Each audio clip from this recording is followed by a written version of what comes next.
I think we're confronted with a major international situation. If you go back to the fall of the Berlin Wall, it was widely said that we went into a holiday with history. We had a couple of conflicts related to terrorism in Afghanistan and in Iraq, but no big power competition. Fast forward to today, we still have the terrorist threat challenge, which the Israelis are trying to deal with.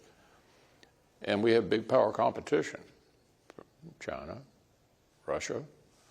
So in many ways, the world is more endangered today than it has been in my lifetime.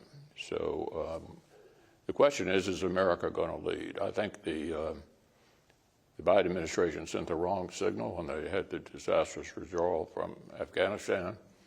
I think that was like giving a green light to Putin to go into Ukraine. And we see that Iran, the principal sponsor of terrorism, sending drones to the Russians and attacking Hezbollah, in this particular situation, Hamas, attacking the Israelis with drones. So it's all connected. That you can't separate out one part of it and say, oh, we're only going to deal with this. It's all connected. So the White House is now coming forward with a $105 billion request, and they are linking all these things: Israel, Ukraine, Taiwan, the southern border. A number of your GOP colleagues object to that, but let's start with Senator Rand Paul. He says this: our deficit this year will exceed $1.5 trillion. Borrowing money from China to send it to Ukraine makes no sense.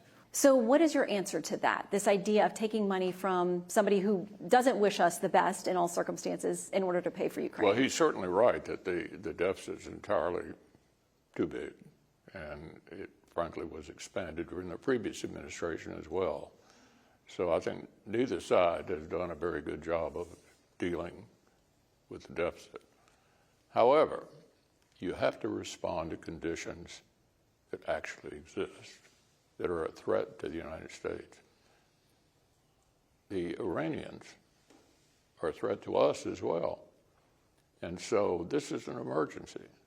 It's an emergency that we step up and deal with this axis of evil: China, Russia, Iran, because it's an immediate threat to the United States. And so we'll see what the supplemental looks like. We're going to take a good hard look at it. And I and most of my members believe we need something credible on the border as well. I mean, if we're going to challenge, accept the financial responsibility of helping our allies, we certainly want to do something to help ourselves. And so we'll give this supplemental request a serious look, probably recommend some changes as well. Well, some critics say they don't want everything bundled because they do think that those are separate crises. Josh Hawley, Rick Scott both say they don't support that idea. Here's something that came from Senator J.D. Vance after the president's remarks. He said this: I think what the president did is completely disgraceful. If he wants to sell the American people on $60 billion more to Ukraine, he shouldn't use dead Israeli children to do it. It was disgusting.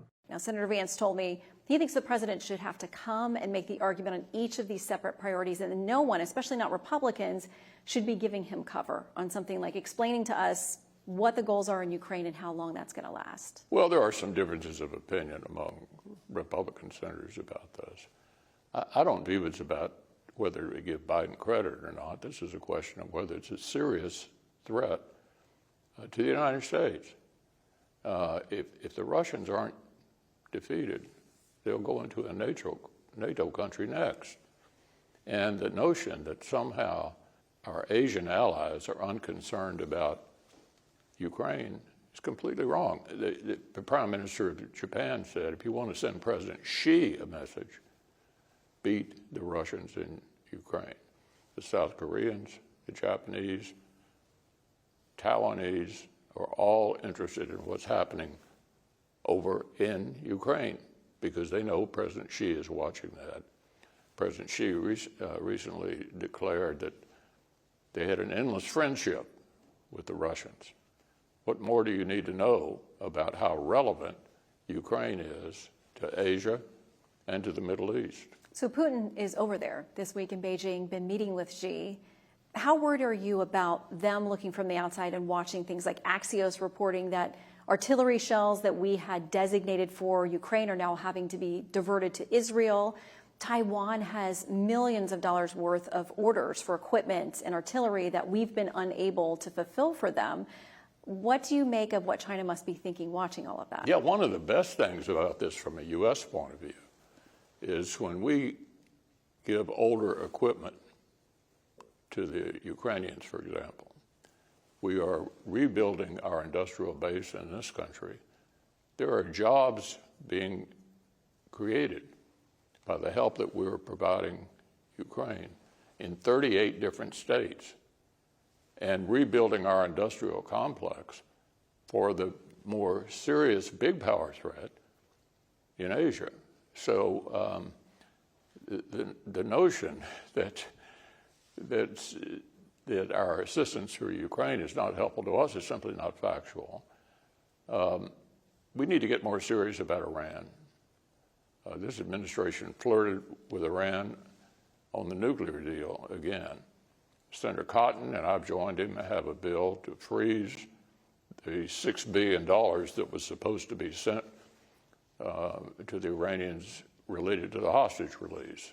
They shouldn't get a penny of it, and it ought to be law, not just left up to the discretion of the president. So the main point I'm trying to make here is that you can't just take out part of this. It's an overall effort by the Chinese, the Russians, the Iranians to go after the free world.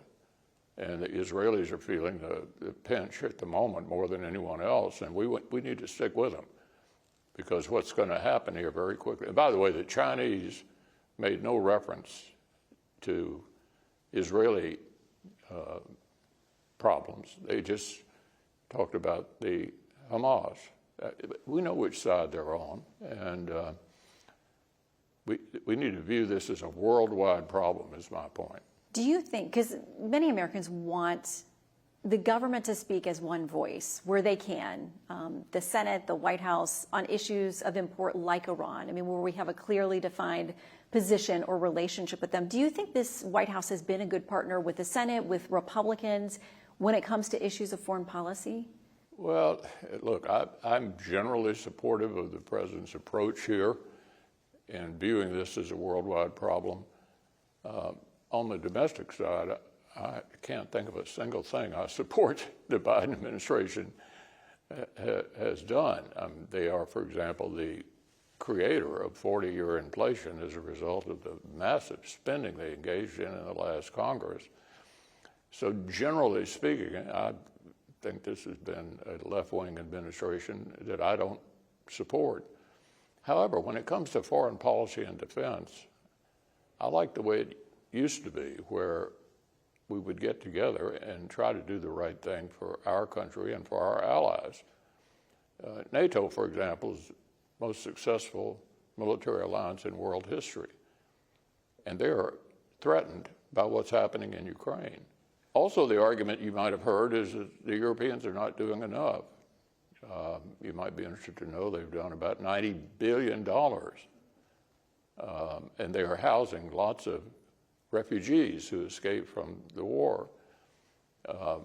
We're providing more military, but they're providing more humanitarian and taking care of people who escaped from Ukraine during this. So I think that NATO countries are by and large carrying their load, and some of these countries, these smaller countries, are spending more as a percentage of gross domestic product on helping the Ukrainians than we are.